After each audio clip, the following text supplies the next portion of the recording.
first thing I went ahead and did is I already prepped the nail. And in this video, again, I'm going to be showing you how to put the acrylic on the nail, but I'm show you what the steps would be. So at this point, I would go ahead and put on my Mia Secret the Nail Prep Dehydrator. And I'm not going to do it in here because it's a practice banger. I'm just telling you the steps that I would do. And honestly, all this is really is alcohol, and they probably put a little bit of acetone in here. That's the only thing that isopropyl alcohol is, like your rubbing alcohol.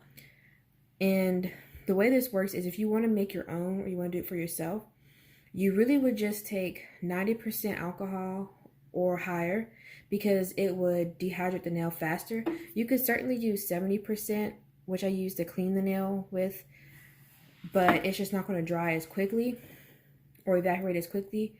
Alcohol evaporates very quickly on its own, and then because they put acetone in here as well, it evaporates even quicker. That's all that really is that's in here, so it's not a whole lot of special stuff to it, so just keep that in mind.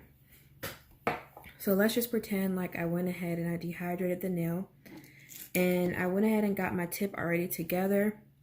So the next size up and the size down was too small, and this actually fits pretty decently, but if you look from back here, can you see how it's hanging off on the side just a little bit? I want to go ahead and come in and trim that up. And essentially the way to really just kind of sort of even do that, well, let me see if I can find a smaller one. Okay, so either would be like a 6, but I think the 6 is just too small. So I think I'm actually going to go in with a 5 because it would fit a little more snug right in there.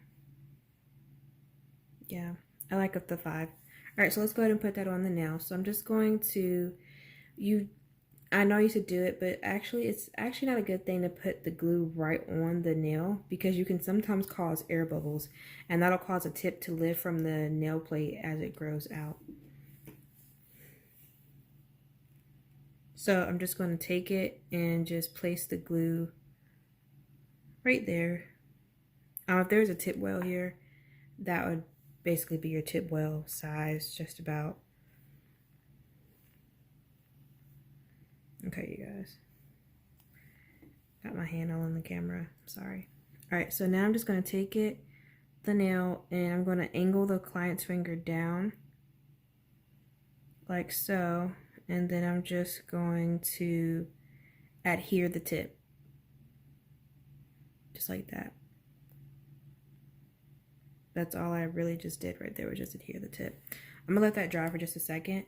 And then if you didn't know, nail glue is basically, it's the same thing as an adhesive.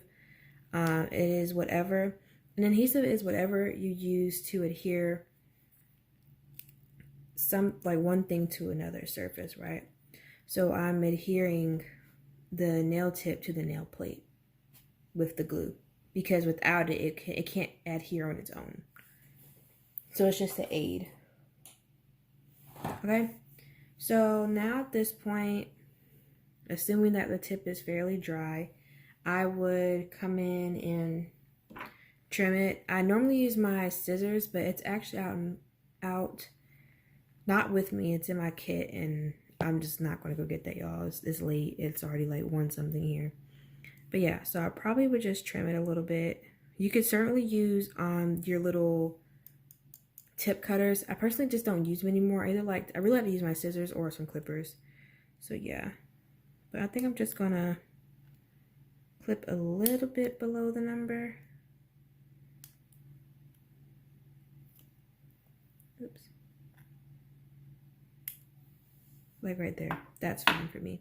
And in case you all are wondering where these tips are from, these are the tips from Clawley. I did review these in the Clawley video that I did about my haul I got from them. So if you haven't checked that out, be sure to check that out to see more details on these.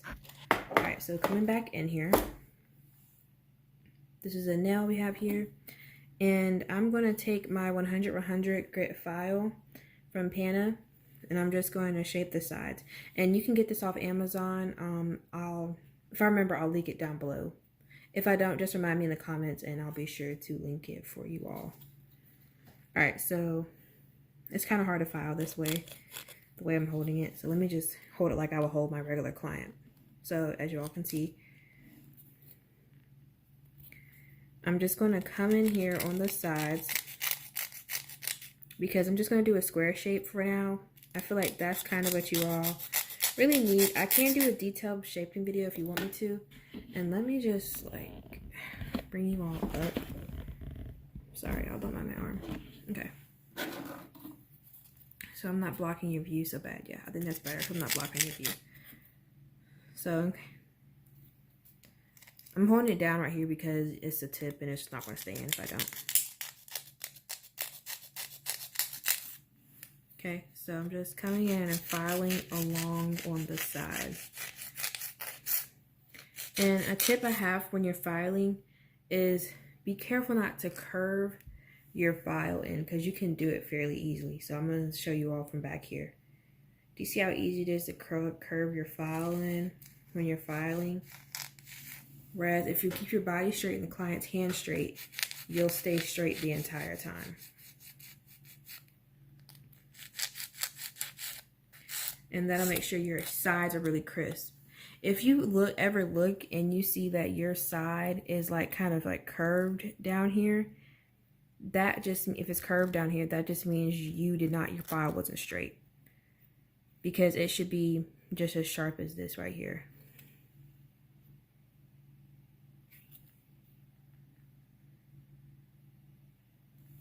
So it's very important that you learn how to keep your file straight at all times. And if you ever do have that happen, you could really just come in and fix it by just taking your file like this and just shaping. But like I said again, I'm just keeping it straight. And because these are these are long C-curve straight tips, it's fairly easy to do just a straight nail. Again, like I said, I did show you all about like the different types of tips you should have in your arsenal, just because if, you know, make stuff easier on yourself. As it is, if you're doing quality work, it's going to take you a while. Don't spend like years on shaping when you can really just get it done a lot faster and focus more so on your application. Cut your time down. All right.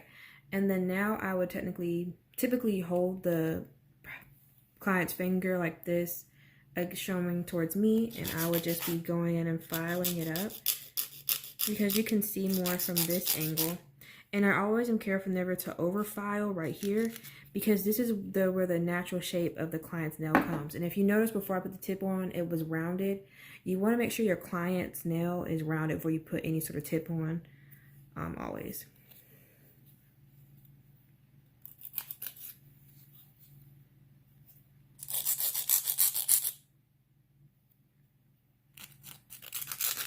So yeah, I'm just showing you all right here.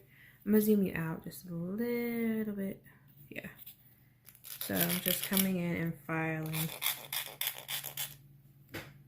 like so. Just filing. Let me see. I'm trying to find like the best angle to show you all what I'm doing.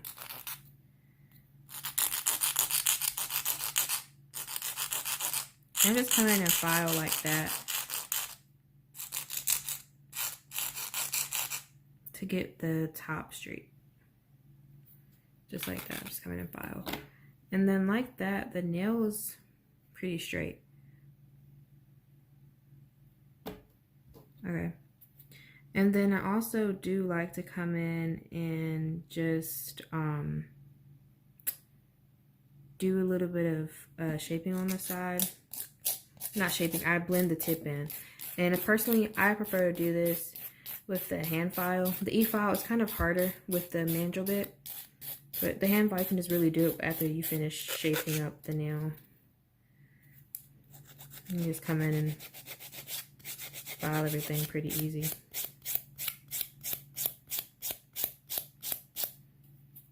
And if I'm doing this on a real client, I would hold their hand like that. And then also when you're doing this, you want to make sure you're using long strokes. Don't do like really short like that because you'll cause a lot of friction and you could possibly break the tip. So don't do like this. Do long downward strokes like that. And then turn the client's nail like that, or if you're really that good, you could go like that. That hurts my arm, so I just like to go like this. Do long strokes. And like that, the tip is blended in, and that is really what you want, especially if you're going to be doing ombre or something like that, or if you're doing a clear nail, so you can't see the distinction between the two. So yeah, that is that, y'all. All right, so let me get the acrylic set up, and we'll go ahead and get into the acrylic part. Also at this point, like I said, I do basically just come in,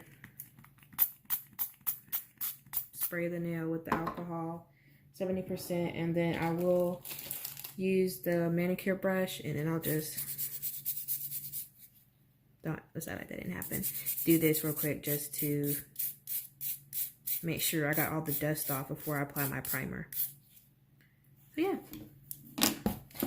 But yeah, so we'll go ahead and get into the next part in just a few.